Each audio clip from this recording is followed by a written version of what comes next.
out of board. Most houses are. But the Eskimos make a house out of board. If it's not available, That's they right. can't. Would people living in the desert use board? Yeah, if they can get it. Again, whatever is available. At any rate, so this kid, he's just all that. And, I love this kid. This was, I cried. I knew I was going to cry when this kid graduated.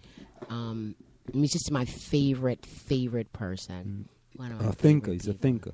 I mean, he's just, So he went to college, and he updated his Facebook today and said, I believe these people graduated in 2008. In 2008. He updated his map of where he traveled to. And I was looking at that today before I came in. He said, updating the countries visited. Uh-oh. God, I just lost it. Here it is. I've seen the United States and Canada, Peru, South America. Looks like all of Western Europe except Portugal, Egypt, South Africa. Looks like Zimbabwe, Turkey, India. I need to blow that up. China, Vietnam, and it looks like some Southeast Asian countries like Thailand. That's where you been? Yeah, and Japan. See, here's his map. See that? Oh man. So is he in school? I believe he already got his master's. He graduated then. Yeah. Just recently? Yeah, I think it was almost a year ago. What school did he go to? The last school he went to, he went to school in Germany for a while. Oh, I don't he's a remember traveler. where he went to as an undergrad. And then he went to Germany, and then he went to Colorado. So I read you go. I said, what's the primary lesson from all this travel? This is what he wrote. He said, that's a deep and challenging question. I don't know if I could narrow it down to one lesson.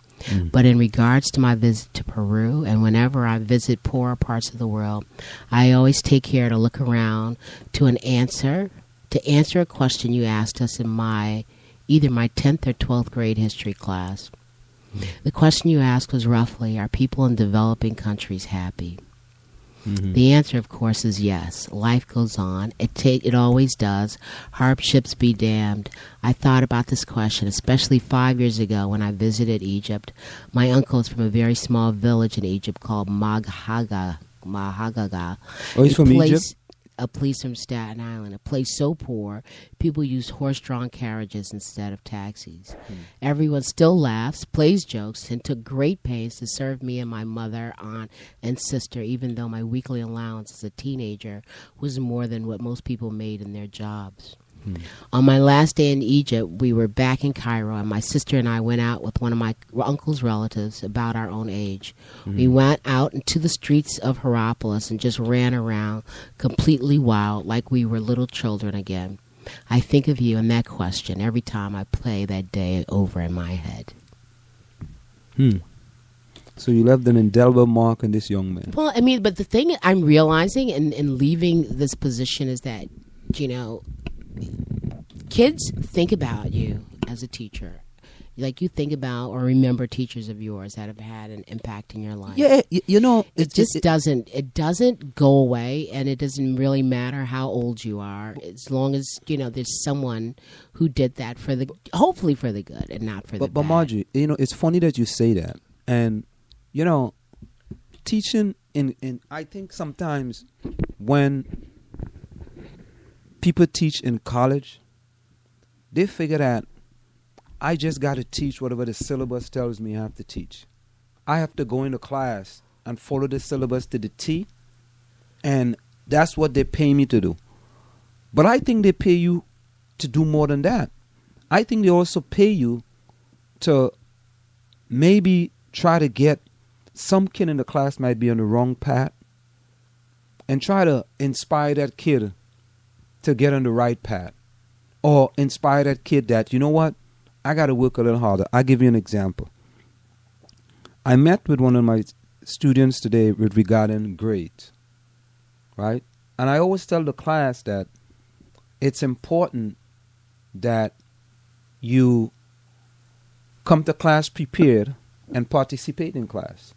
Because what I do, after every chapter that we go over, I have a review. We review the chapter, and I ask the class questions.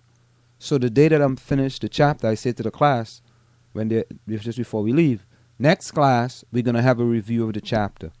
And what I will do, I will call on you to answer questions from the chapter.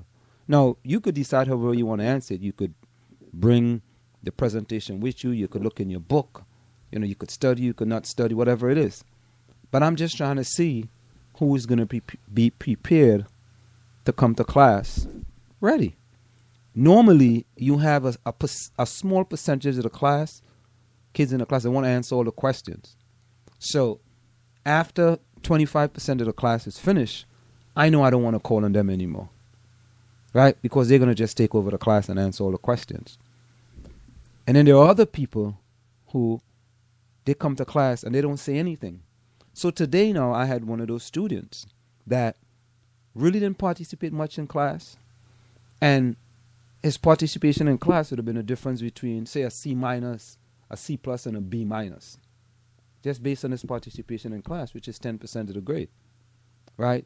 Now I told them that at the beginning of the semester. Right? So most people just ignore it. But now when you get your grade, people are sending you emails saying, "You're a professor, I'm shocked at my grade." But when I show you all the numbers, you were like, "Wow, I didn't know I was at this point." But if you had only participated in the class, that's free. Do you think that's a giveaway? You don't think so? Keep going. No, I mean, I don't. Yeah. So the lesson that the guy learned today, the student learned today was, Professor, I'm not that type of person, but I understand what you're saying now. I have to become that type of person because it can make a difference in my GPA and my grade in class. So that was like a life lesson to him, that if you don't speak up, you may not get what you're looking for. You don't speak up in class, you don't get that participation and preparation part of the grade. That's almost 10% of your grade.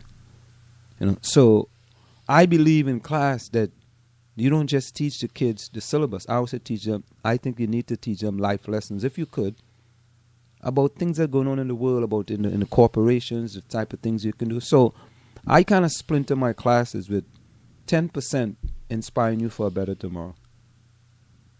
Well, I would think that, and hope that all education is there to inspire others, and it's not just about rote memory of information. And to get people to participate, there are certain things you have to do, like ask the kind of question that they're willing to answer or able to answer. I mean, there are different levels of questions. But, I've never taught at a college, but it's best when the students are leading the work or the discussion that day.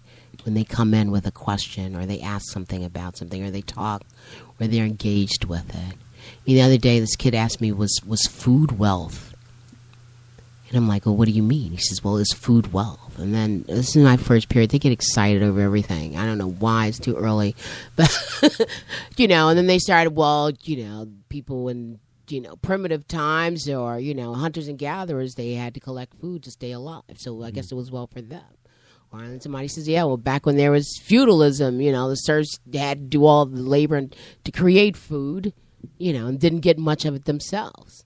So when they start, rather than saying, listen, you didn't participate.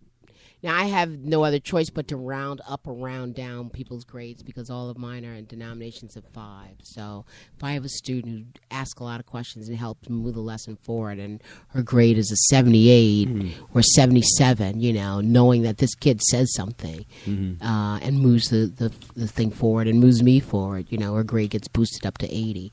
But I would never... because there are people who don't speak. There are people who don't have anything to say. There are people who are just totally introverted. And then you have those people who are actually on the roll. So, but you don't really know how you're impacting children. You don't have an idea, and I think it's something that I take for granted. But sometimes it just stuns me. Well, How you can, your students are thinking about you even years later. I mean, you see it all the time when you're sitting around with a bunch of young people and they're talking about Mr. So-and-so or Miss So-and-so and something funny that happened or something crazy. And they remember that. And people's minds, for some reason, go back to high school. So, I mean, I'm sure that there are, elementary school and middle school teachers, but... Well, I only spent 1 year in high school, and my 1 year I spent in high school was trying to figure out how to get out of that school. Well, you shouldn't say that, but, you're bragging about your school. No. Boys High? When I say trying to get out of the school, because I came from the Caribbean, and what they were trying to do, they were trying to keep me back and not give me the classes that I needed to graduate in 1 year. Mm-hmm. Being that I just came from the Caribbean, they wanted to put me in the lowest math, and I told them, I said, well, can I take a test to test me up? And they said, okay. After being in the class for a few months, they gave me this test. And so they said, okay, we can't put you in the highest class. We got to put you in this, like the second tier class. I said, no, I already took that stuff. So they said, go to the class and take a test, and then we'll see what happens. So I went to the class, took the first test. I got like a 95 on the test. So I said, can I take the test? So this is I'm fighting now because the weeks are going by and I got to go sit in this class that, I already know the work. So finally, I went back to the dean. I said, listen, can I take the test for the highest class?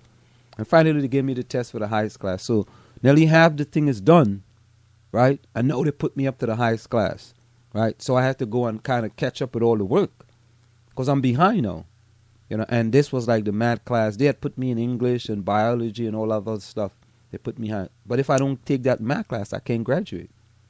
And my goal was 1 year. And many people face that same problem in high school coming from the Caribbean, in that they tend to want to put you back into lower levels, so to speak, in math, rather than to put you up where you know that you have already done stuff in your school in the Caribbean. So they figure that the education in the Caribbean is not as stringent as you may want to say, but I had no problems with all the classes in high school. It was just really a walk in the park. Well, I mean, if you got 1 year in high school, and you just got to the country, I mean, but for the most people are still, a lot of people are stuck in high school. Have you heard that song, Glory Days? It's, yeah, a great... It's but a sad indication of people being stuck. So we got some local news, right? Yeah. Did you know that Celia King endorsed Adams and Ryan, the former vice mayor of Maplewood? Okay. She endorsed Ryan and Adams and Ryan. Oh, Adams and Ryan are having a function at Village Gate right now. Yesterday they had a debate at It was Saturday. What, Saturday? Yeah. Oh yeah, I couldn't make that. And they're having their next one on Thursday. This Thursday? This coming Thursday. At D-Hot? I believe so. Yeah. I think we're gonna do it Thursday. I don't have a track meet on Thursday. No, I think we're gonna do that one. Because I already spoke to isn't it the The Hilton Association. The Hilton Association having it? Yeah. Yeah, we're going to do that one. Yeah. So So, there's a Maplewood Parade on the 25th, right? Memorial Day Parade. It returns. Take place on the 25th. yes, and on the 29th, we're doing this fundraiser to raise money for 3 students at Columbia High School to go to camp this summer. And I believe, from all I know, this will be held at the Table in South Orange. So you're going to have to stick around for further details, and I should go. I know the people at the table, right? Really? I met with Allison the other day. Oh, I know Allison very well. Yeah, she told me she knew you. Oh, she told me you knew. It's a nice place, though. It is a nice place. Very it's a nice beautiful place. place.